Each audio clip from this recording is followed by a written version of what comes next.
से ठीक 1 सप्ताह के पश्चात तुम्हारे पेट से मूसल ही उत्पन्न होगा, जो तुम्हारे वंश के विनाश का कारण बनेगा।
तुम्हें श्राप देती हूँ कि जिस प्रकार तुमने मेरे कुल का अंत किया है, उसी प्रकार तुम्हारे कुल का अंत भी होगा।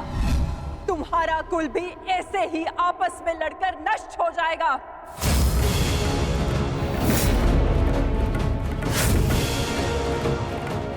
मैंने कहा था गांधार नंदिनी से कि श्राप नहीं, पाप मनुष्यों के नाश का कारण बनता है। आज यादवों के पाप उनके नाश का कारण बनेंगे।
ये हमसे क्या हो गया कान्हा?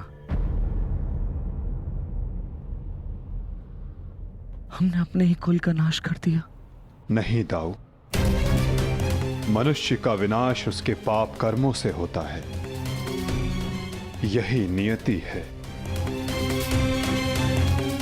और यादवों ने अपनी नियति स्वयं चुनी। जब जब मनुष्य अपने भीतर मद, दांभ और क्रोध को जगाएगा, तब तब वो ऐसे ही भूमि पर सो जाएगा।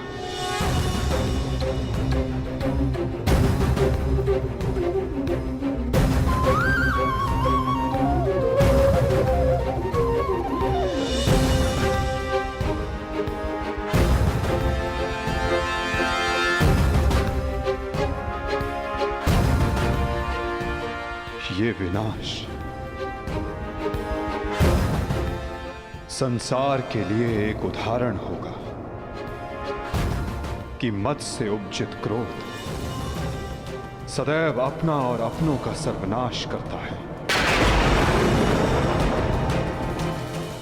दाऊ, माता गांधारी का श्राप और यादवों के पाप ने दोनों ने मिलकर सब समाप्त कर दिया। दाऊ, किंतु इन सब का अर्थ क्या है कान्हा?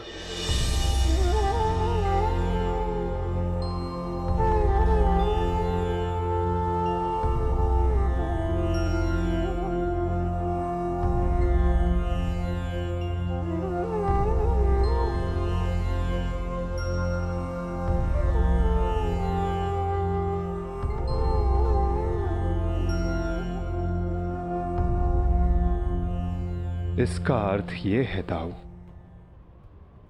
कि हमारा कार्य पूर्ण हुआ,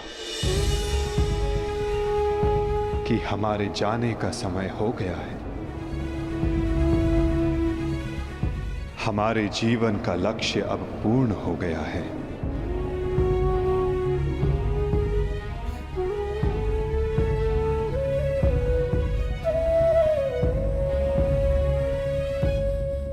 जब अंत आ रहा है तो प्रारंभ से हो। प्रारंभ से ही मैं श्री हरि का सेवक रहा हूं,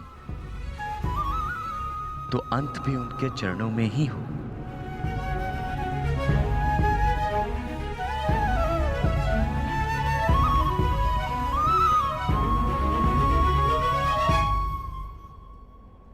नमो भगवते वासुदेवाय। आ रहा है तो प्रारंभ से हो। प्रारंभ से ही मैं श्री हरि का सेवक रहा हूं, तो अंत भी उनके चरणों में ही हो।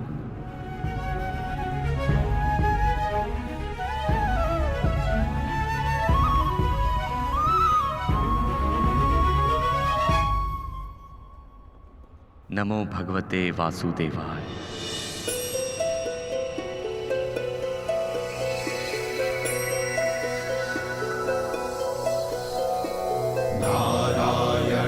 नमस्कृत्य नरं चैव नरोत्तमं देवीं सरस्वतीं व्यासं ततो जयम् उदीरयेत्।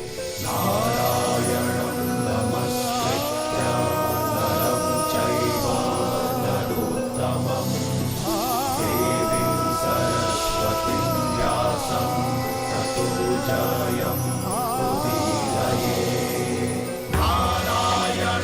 नमस्कृत्य नरं चैव नरोत्तमं देवीं सरस्वतीं व्यासं ततो जयम् उदीरयेत्।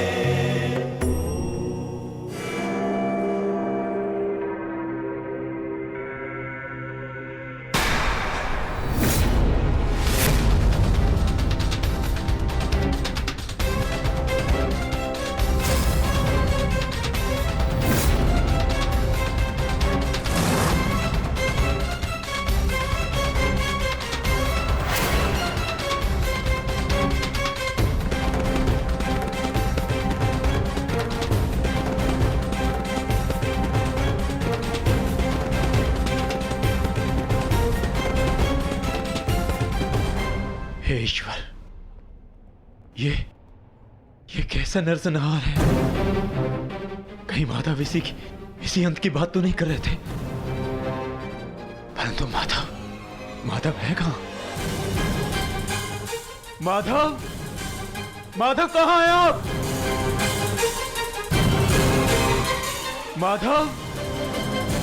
माधव कहां हैं आप?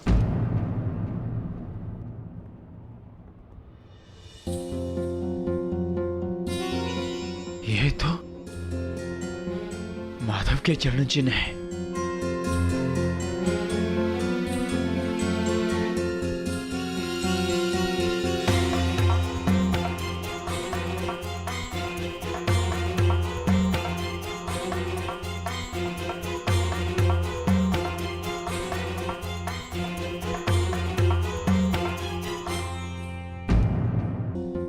ये तो माधव के चरण चिन्ह है।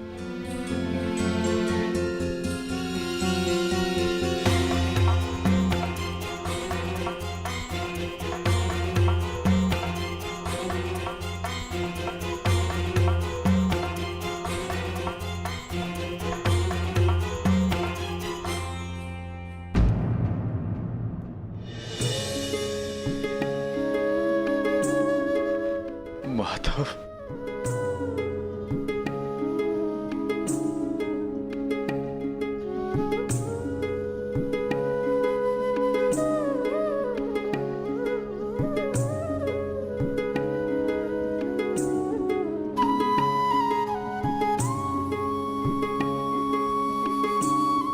आओ पार्थ, तुम्हारी ही प्रतीक्षा थी।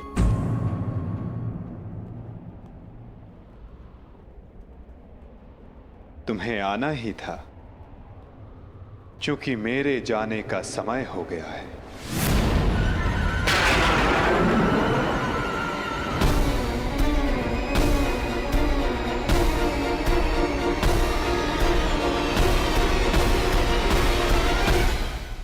ये सब क्या हो गया माधव? ये विनाश कैसा? हर प्राणी के जीवन का एक कारण होता है, एक लक्ष्य होता है पार्थ,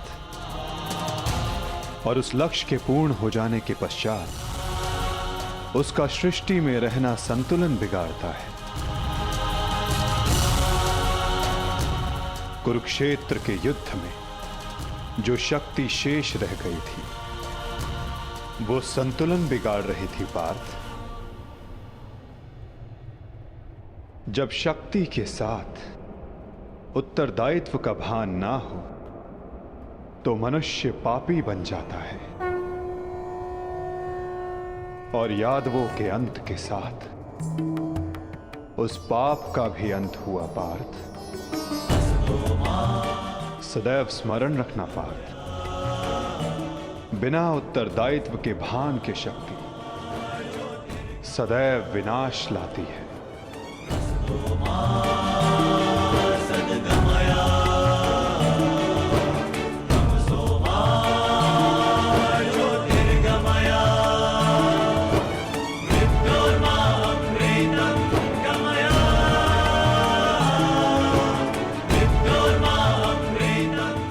मेरे लिए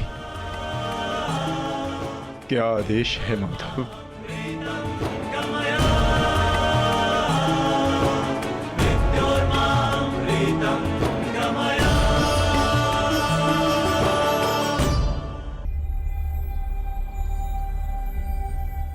काल की भूख मिट चुकी है पार्थ,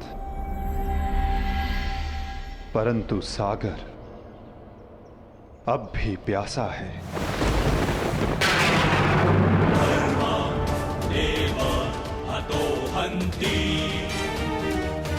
तुम शीघ्रता करो पार्थ, द्वारका की सभी स्त्रियों को और बालकों को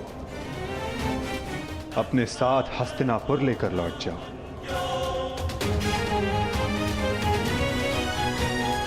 ताकि वो हस्तिनापुर के परिवर्तन का भाग बनकर धर्म के मार्ग पर चल सके, नवीन युग का आलिंगन कर सके। परंतु माधव, आज मैं तुम्हारा सारथी नहीं हूं पार्थ। आज मैं तुम्हारे किसी भी प्रश्न का उत्तर नहीं दे सकता। आज मैं तुम्हारा सखा हूं, एक ज्येष्ठ भ्राता के समान हूं पार्थ। और जैसा मैंने कहा है वैसा करो पार्थ।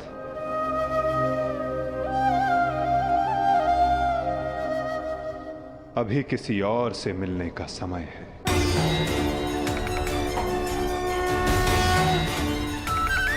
जैसी आपकी आज्ञा।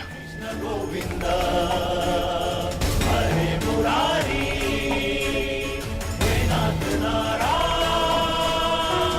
वासुदेवा।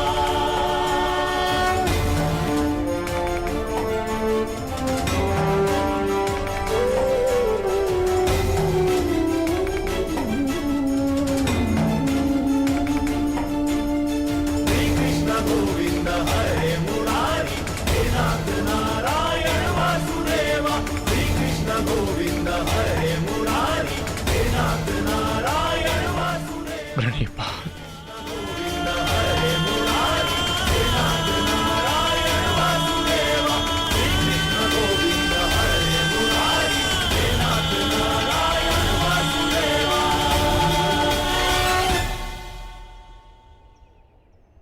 कौरव वंश के वट वृक्ष महामहिम भीष्म, जिन्हें इच्छा मृत्यु का वरदान था, क्या वासुदेव ने उन्हें अपने छल से धराशाही नहीं करवाया है? यही तुम्हारा अंतिम अवसर है पार्थ। पितामह को इस पीड़ा से मुक्त करो पार्थ।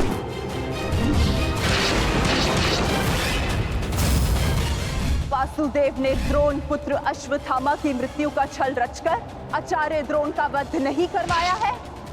क्या मेरे पुत्र दुर्योधन की रक्षा कर रहे उसके मित्र कर्ण को छल से नहीं मरवाया है वासुदेव ने? अंगराज को युद्ध का आवाहन दो पार्थ। यदि अंगराज के हाथों में विजय धनुष आ गया तो तुम कुछ नहीं कर पाओगे पार्थ। बाण संधान करो पार्थ। पुत्र दुर्योधन पर युद्ध के नियमों के विरुद्ध जाकर प्रहार किया गया, क्या वो वासुदेव का छल नहीं था?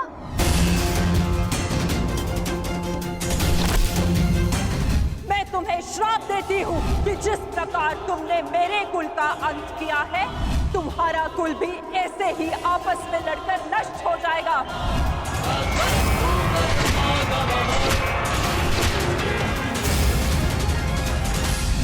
एक बहुत ही बुद्धिमान ज्ञानी पुरुष ने मुझसे कहा था कि मनुष्य अपने प्रत्येक चयन का परिणाम स्वयं भुगतता है।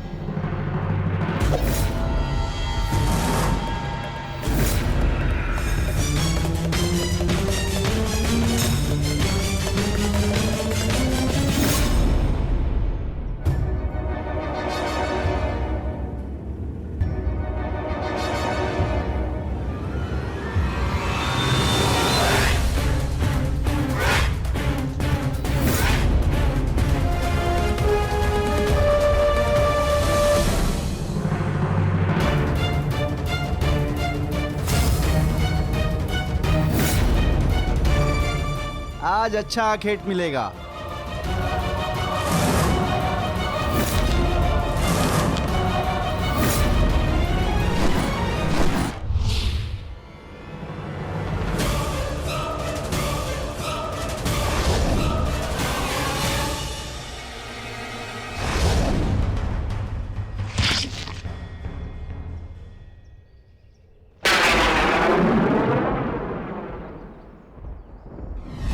ये बाण मेरा चरण भेद नहीं पाया, परंतु अब से मेरे शरीर का ये भाग सबसे दुर्बल होगा और अब कोई भी बाण मेरे इस स्मरण स्थल को भेद पाएगा और यही मेरे इस देह को त्यागने का कारण बनेगा। आपका स्वागत है कालदेव। माता गांधारी का श्राप अब पूर्ण हुआ।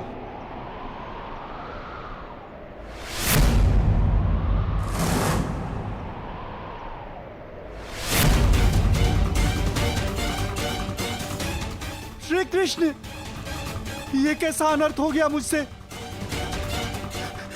प्रभु, प्रभु मुझे माफ कर दो प्रभु, मुझसे बहुत बड़ी भूल हो गई। मुझे लगा कि यहाँ कोई हिरण है, परंतु तुम विलाप ना करो व्याध, तुमने कुछ भी अनुचित नहीं किया। जो कुछ भी होता है सब में मैं स्वयं सम्मिलित होता हूं। कर्म के चक्र को कोई नहीं टाल सकता। त्रेता युग में मैंने जब श्री राम का अवतार लिया था, तब उस युग में तुम वीर वानर वाली के नाम से प्रसिद्ध थे, और उस युग में मैंने बाण चलाकर तुम्हारा वध किया था, और उस कारण हेतु आज तुम्हारा बाण मुझे आकर लगा है। मेरे जीवन का उद्देश्य धर्म स्थापना था, और अब जब धर्म की नींव रखी जा चुकी है, तो मेरी उपस्थिति इस धरती का संतुलन बिगाड़ देगी। हर मनुष्य इस धरती पर एक उद्देश्य लेकर आता है, और उस उद्देश्य को पूर्ण करना उसका कर्तव्य होता है। मैंने अपने जीवन का उद्देश्य पूर्ण किया, और आज तुमने अपना कर्तव्य पूर्ण किया व्याध। किंतु जब जब धरा पर अधर्म और अन्याय बढ़ेगा, मैं तब तब लौटकर पुनः आऊंगा। मैं जा रहा हूं, किंतु मेरी सीख गीता का ज्ञान बनकर समस्त संसार में शेष रहेगी। वो बालकों की चंचलता में होगी, इस संसार के कण कण में होगी। रूप बदलेगा, किंतु मैं सदैव रहूंगा। शरीर का अंत होता है, किंतु जो अमर रहता है वो है सीख।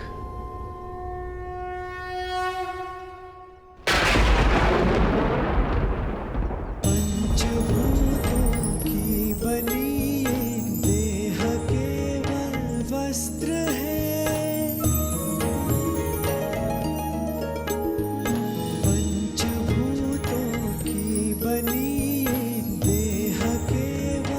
वस्त्र है। आत्मा का जो वास्तविक है, घर कहीं अन्यत्र है। व्यर्थ चिंता है जीवन की, व्यर्थ है मृत्यु का भय। आत्मा को ना मार पाते शस्त्र अग्नि समय।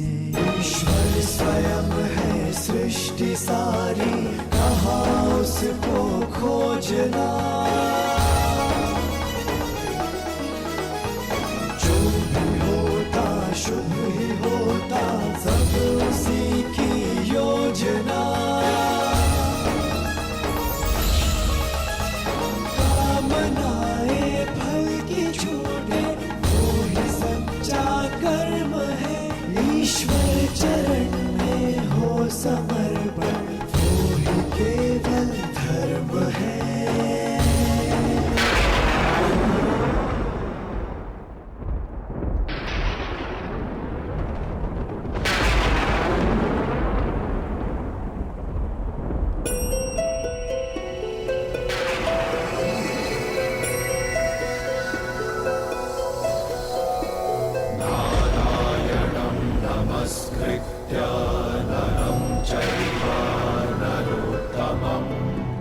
देवीं सरस्वतीं व्यासं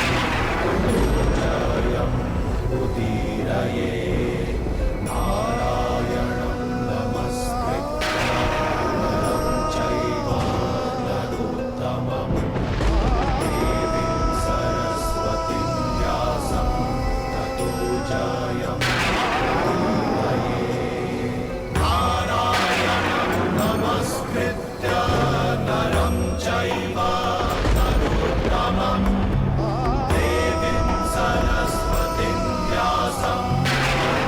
जयम्।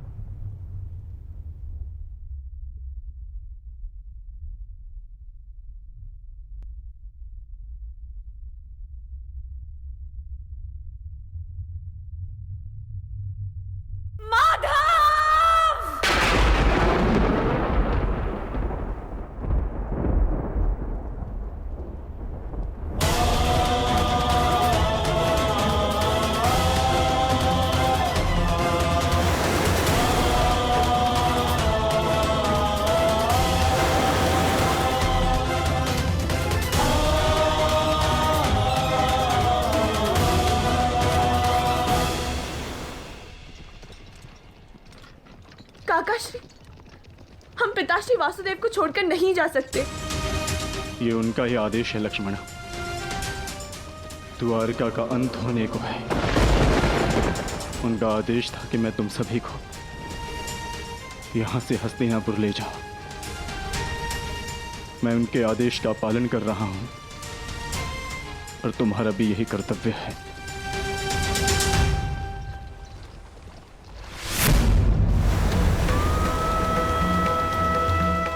हे भगवान,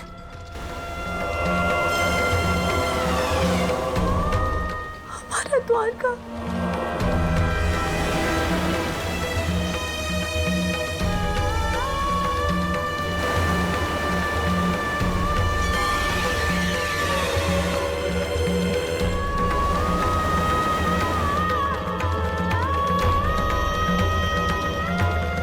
माधव का संदेश था लक्ष्मणा कि लक्ष्य पूर्ण हो जाने के पश्चात समापन आवश्यक है, अन्यथा संतुलन बिगड़ता है। सृष्टि अपना संतुलन बना रही है लक्ष्मणा।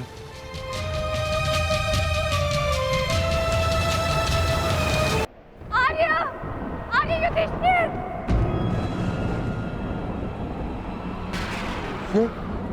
ये तो पांचाली का स्वर है।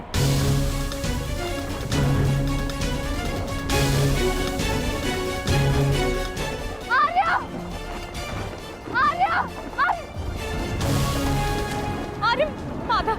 क्या हुआ पांचाली? माधव किसी संकट में है आर्य। द्वारका पर कोई संकट आया। वो माधव किसी समस्या में। हम हाथ पर हाथ धरे नहीं बैठ सकते। शांत शांत शांत शांत पांचाली, शांत। तनिक सोचो, जो हर समस्या का हल है, जो हर संकट का मोचन है, उन माधव को कुछ नहीं होगा। और फिर अर्जुन द्वारका गया है ना। परंतु आर्य। धैर्य रखो पांचाली, माधव को कुछ नहीं होगा। मुझे उन पर पूरा विश्वास है और अपने अनुज अर्जुन पर भी।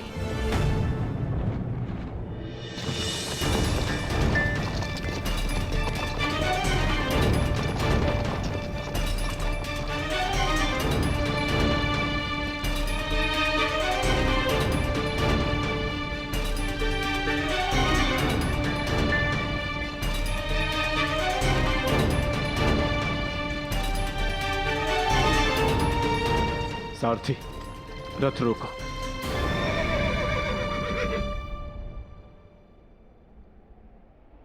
ये स्थान सुरक्षित लग रहा है।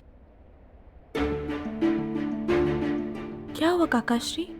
आपने रथ क्यों रुकवा दिया? यात्रा थकान को जन्म देती है लक्ष्मणा। कुछ प्रहर विश्राम कर लेना चाहिए। चलो।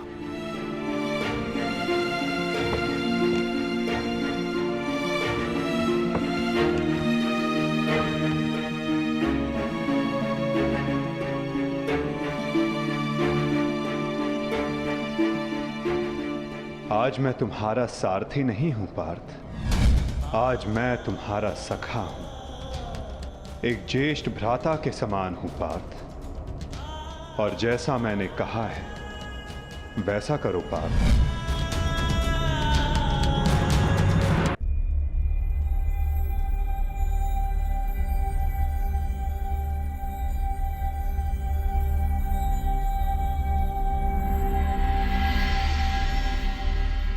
ये सब क्या हो रहा है काकाश्री?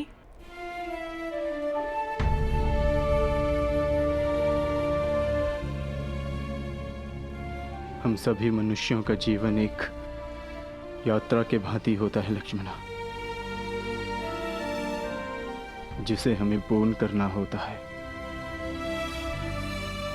जहां से एक मनुष्य की यात्रा समाप्त होती है, वहीं से एक दूसरी यात्रा का आरंभ होता है। और यही जीवन है। परंतु हमारी यात्रा अभी शेष है लक्ष्मणा। तुम थक गई होंगी, जाओ विश्राम कर लो। जैसी आपकी आज्ञा हो।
अन्यथा परिणाम भुगतने के लिए सज्ज हो जाओ।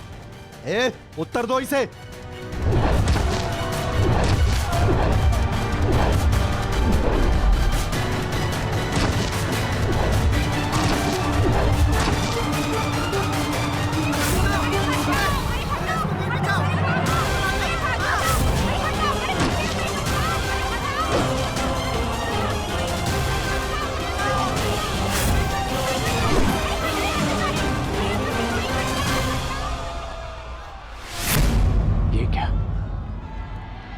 मैंने तो सहस्त्र चलाया था। मेरे बाण शस्त्र बाणों में परिवर्तित क्यों नहीं हो रहे?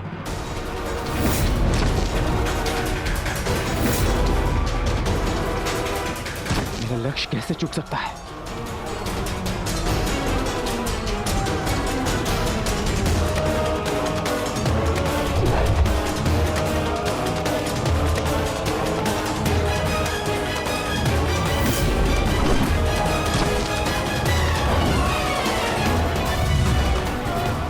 पर्वतास्त्र।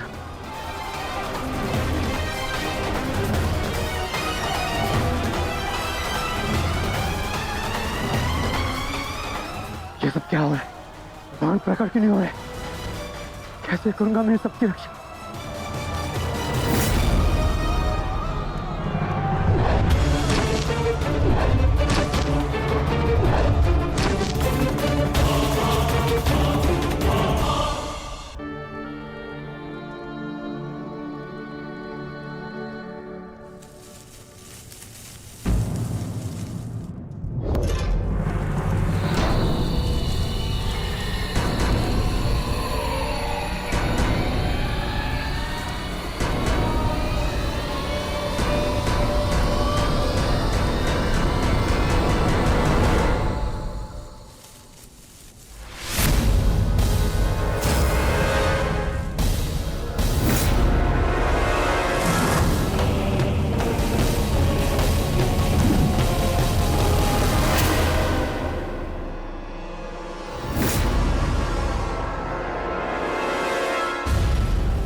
सावधान, पीछे हट जाओ, अन्यथा परिणाम भुगतने के लिए सज्ज हो जाओ। उत्तर दो इसे।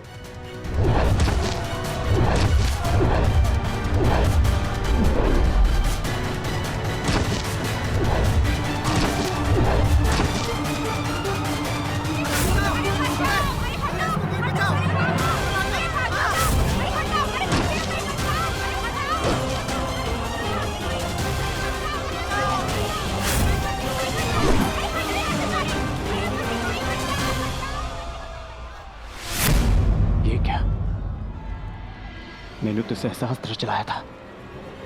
मेरे बाण शस्त्र बाणों में परिवर्तित क्यों नहीं हो रहे?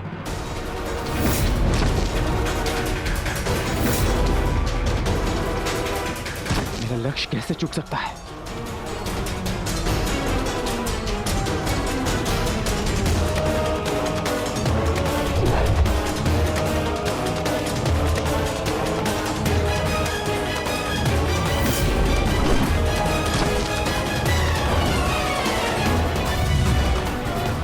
पर्वतास्त्र।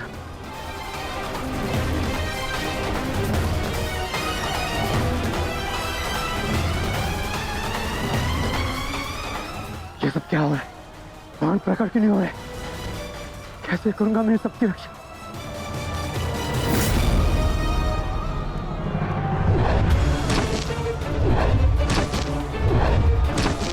तुम शीघ्रता करो पार्थ, द्वारका की सभी स्त्रियों को अपने साथ हस्तिनापुर लेकर लौट जाओ।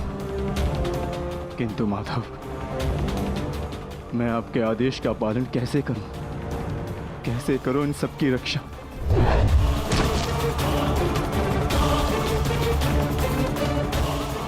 लक्ष्मण,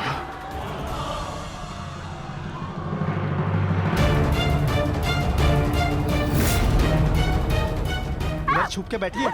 उठ, उठ, चलो, चल, चल।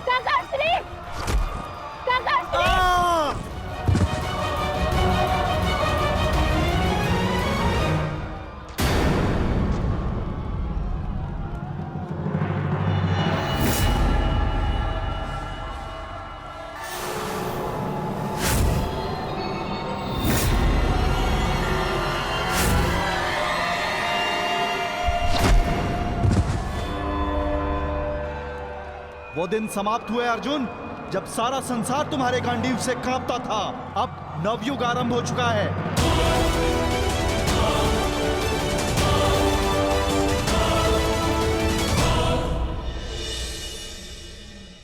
मैं समझ नहीं पा रहा हूं ज्येष्ठ, कैसे मेरे बाण अपना संधान नहीं कर पाए,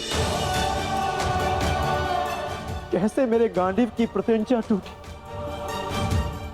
मेरे रहते हुए मेरी सुरक्षा में आई कितनी स्त्रियों को वो कितने धन को लूट कर ले गया। मैं कुछ नहीं कर सका। मैं माधव के आदेश का पालन नहीं कर पाया जैसे।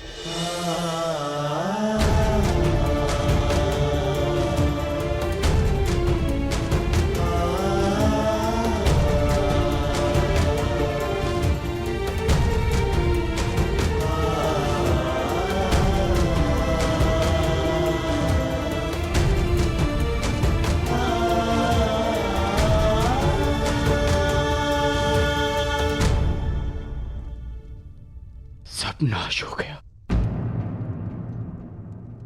कुछ नहीं बचा। माधव का संदेश क्या है अर्जुन? हर प्राणी के जीवन का एक कारण होता है, एक लक्ष्य होता है पार्थ, और उस लक्ष्य के पूर्ण हो जाने के पश्चात उसका सृष्टि में रहना संतुलन बिगाड़ता है। द्वारका की सभी स्त्रियों को और बालकों को अपने साथ हस्तिनापुर लेकर लौट जाओ, ताकि वो हस्तिनापुर के परिवर्तन का भाग बनकर धर्म के मार्ग पर चल सके, नवीन युग का आलिंगन कर सके। मैं समझ गया अर्जुन, मैं समझ गया।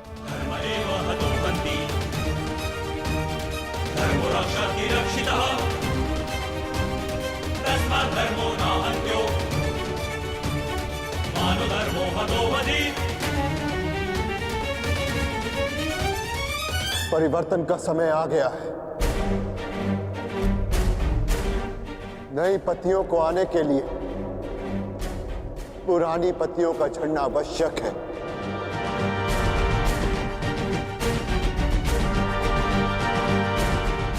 आपका मंतव्य क्या है आर्य?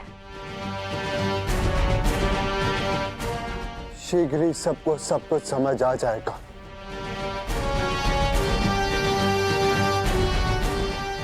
हस्तिनापुर की राजसभा का आह्वान किया जाए। परीक्षित और वृषकेतु को अवश्य बुलाया जाए।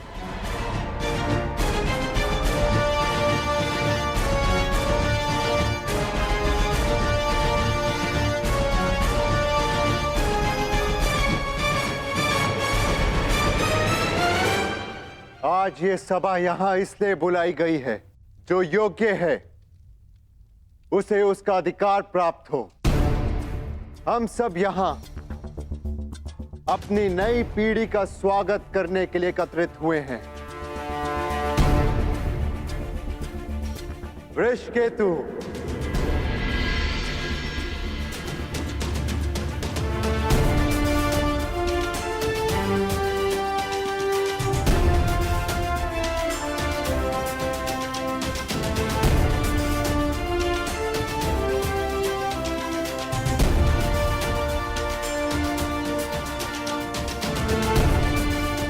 परीक्षित,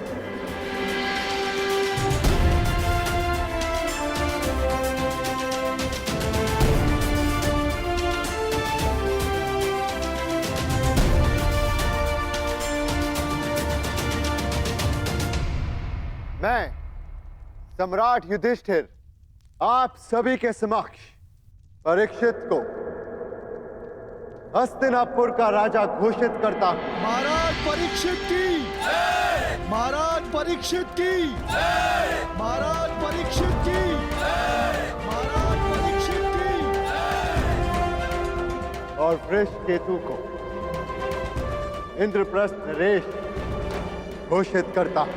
महाराज वृषकेतु की, महाराज वृषकेतु की, महाराज वृषकेतु की, महाराज वृषकेतु की।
परीक्षित की, महाराज वृषकेतु की, महाराज परीक्षित की, महाराज वृषकेतु की। सदैव एक दूसरे का साथ देते रहना और स्मरण रखना कि शक्ति बिना उत्तरदायित्व के भान के विनाश लाती है। सदैव अपना उत्तरदायित्व स्मरण रखना।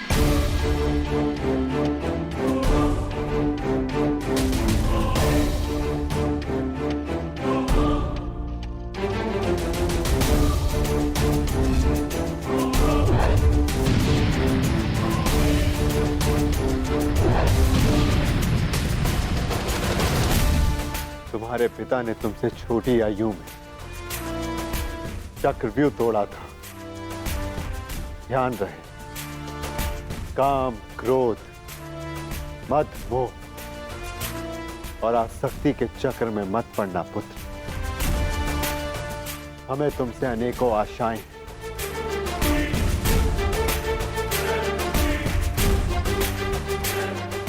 और तुम्हें उन पर खरा उतरना है।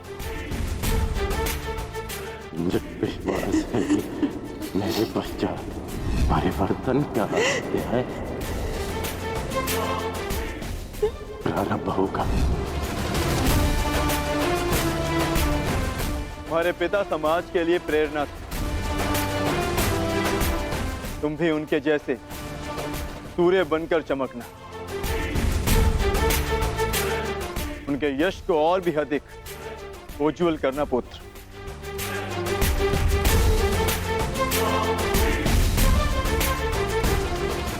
और स्मरण रखना पुत्रों, मनुष्य का कर्म उसके चुनाव, उसकी नियति का निर्धारण करता है। सदा शुभ कार्य करना। महाराज वृषकेतु की, महाराज परीक्षित की, महाराज वृषकेतु की, महाराज परीक्षित की, महाराज वृषकेतु की, महाराज परीक्षित की, महाराज वृषकेतु की, महाराज परीक्षित की। शौचमिंद्रिय निग्रह निर्विद्या सत्यं क्रोधो दशकं धर्मलक्षणम्। निर्विद्या सत्यं क्रोधो दशकं धर्मलक्षणम्। दशकं धर्मलक्षणम्।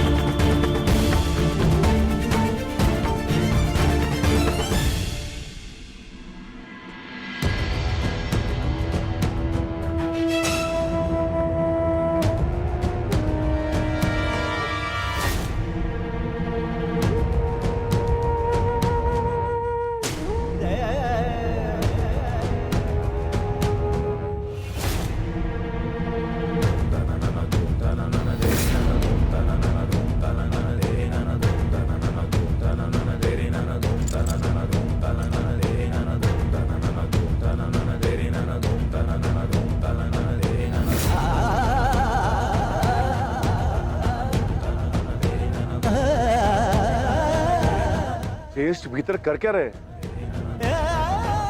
उन्हें भीतर के काफी समय हो गया है, हमें भीतर जाकर देखना चाहिए।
आप इन वस्त्रों में?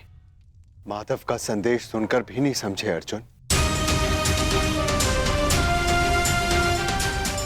एक समय के पश्चात जब मनुष्य के जीवन का लक्ष्य पूर्ण हो जाता है तो उसकी उपस्थिति सृष्टि का संतुलन बिगाड़ देती है। इसीलिए मैंने यह निर्णय लिया है कि मैं महाप्रस्थान करूंगा।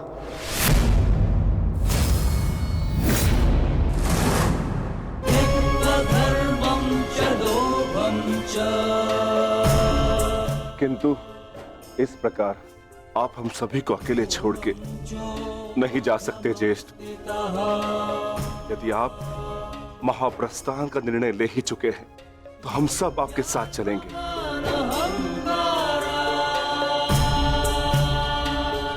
क्योंकि जहां आप है ज्येष्ठ, वही हमारा घर है। हाँ ज्येष्ठ, मनुष्य अपनी परछाई के बिना अस्तित्व में कैसे रह सकता है? हम पांचों भाई एक दूसरे की परछाई हैं। हम ना एक दूसरे के बिना रहेंगे और ना ही जिएंगे।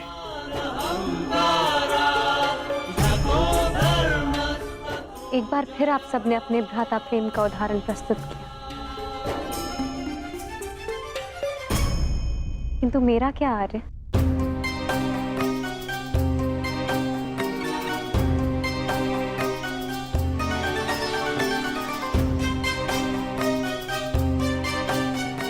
पांचाली, मैं जहां जा रहा हूं वह मार्ग बहुत कठिन है और तुम सब उस मार्ग पर नहीं जा पाओगे।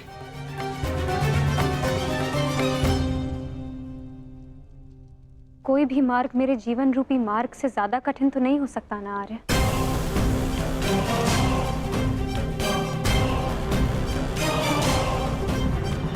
राज्यसभा में हुए वस्त्र हरण के संताप को मैं सह गई, ये सोचकर कि मेरे पांचों पति मेरे साथ हैं, मेरा प्रतिकार लेंगे।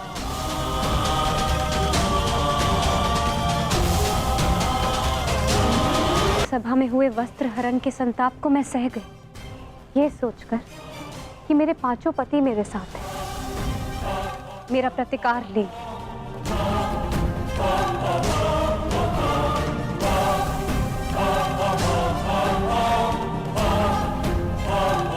13 वर्षों के वनवास और अज्ञातवास को हंसते हंसते काटा, ये सोचकर कि मेरे पति मेरा त्राण करेंगे,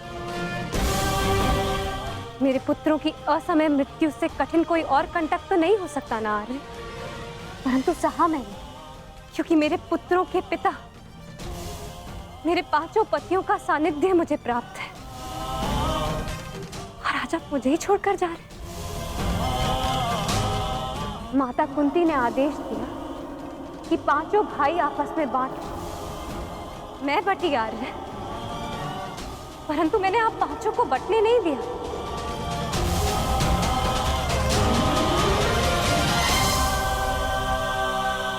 चाहे मार्ग के कांटे हो या पत्थरों की ठोकरें, हम सबका प्रारब्ध साथ है।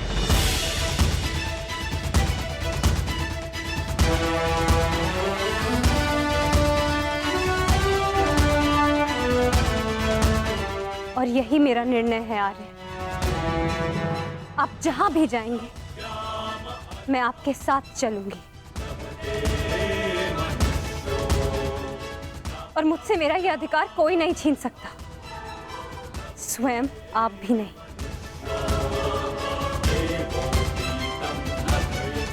मैं चयन कर चुकी हूं आर्य, अब इस यात्रा का जो भी परिणाम होगा मुझे स्वीकार होगा।